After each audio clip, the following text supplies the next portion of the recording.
رمضان المبارک کی آمد ہے اور یہ ارشاد فرمائیں کہ رمضان کی تیاری رمضان سے پہلے کس طرح کریں؟ ہمارے یہاں تو تیاری عام طور پر مال کمانے کے اعتبار سے ہوتی ہے۔ مختلف قسم کے ڈیزائن کے سوٹ جو ہیں وہ آرڈر کر دیے گئے ہوں گے، دکانداروں نے کون سے سوٹ بیچنے ہیں، شوز ہیں ان کے لیے، اور مختلف قسم کی تیاریاں تو بہرحال ہمارے یہاں شروع ہو جاتی ہیں۔ بہت سے لوگ جو ہے وہ کھانے پینے کی چیزیں یہ تیار کر کے رکھیں گے کہ رمضان میں باہر نکلنا مشکل ہو جائے گا۔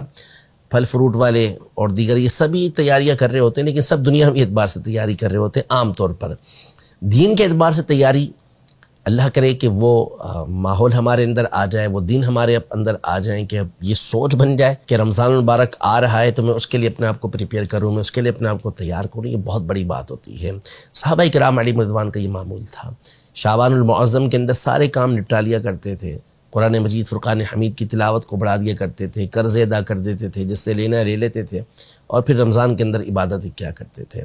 تو اصل یہ ہونا چاہیے کہ جس چیز کی ہمیں پہلے سے عادت ہوتی ہے پھر اسے کرنا آسان ہو جاتا ہے۔ بندہ ایک چیز کا عادی ہو تو پھر بعد میں اسے کرنے میں مشکل نہیں ہوتی۔ جیسے حج پر جاتے ہیں تو یہ مشورے دیے جاتے ہیں کہ فلاں قسم کی چپل جب آپ لیں تو اس کو پہن کر اپنے آپ کو عادی بنا لیں، تاکہ پھر آپ جب وہاں جائیں گے حج پر تو یہ چپل پہن کر پھر آپ چل سکیں گے۔ کچھ پیدل چلنے کی عادت بنا لیں کہ طواف میں چلنا پڑے گا، مینا عرفات کے اندر چلنا پڑے گا، تو یوں چلنے کی عادت ہوگی تو آپ کو آسانی رہے گی۔ لیکن اصل یہ ہے کہ آپ اپنے آپ کو عبادت کا بھی تو عادی بنائیں، کیونکہ آپ پڑھنے کے عادی ہوں گے تو پھر وہاں پر کھڑے ہو کے نوافل پڑھنا آپ کے لیے آسان ہوگا۔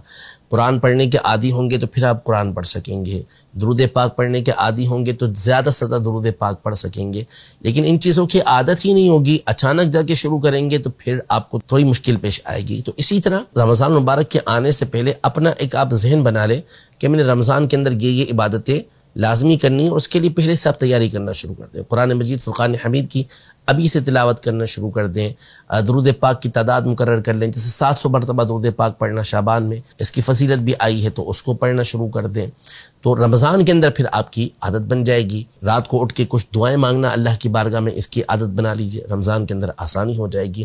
تو ابھی سے عبادتیں کرنا شروع کریں گے تھوڑی تھوڑی کر کے، تو انشاءاللہ رمضان کے اندر اس میں آپ کے لیے آسانی پیدا ہو جائے گی۔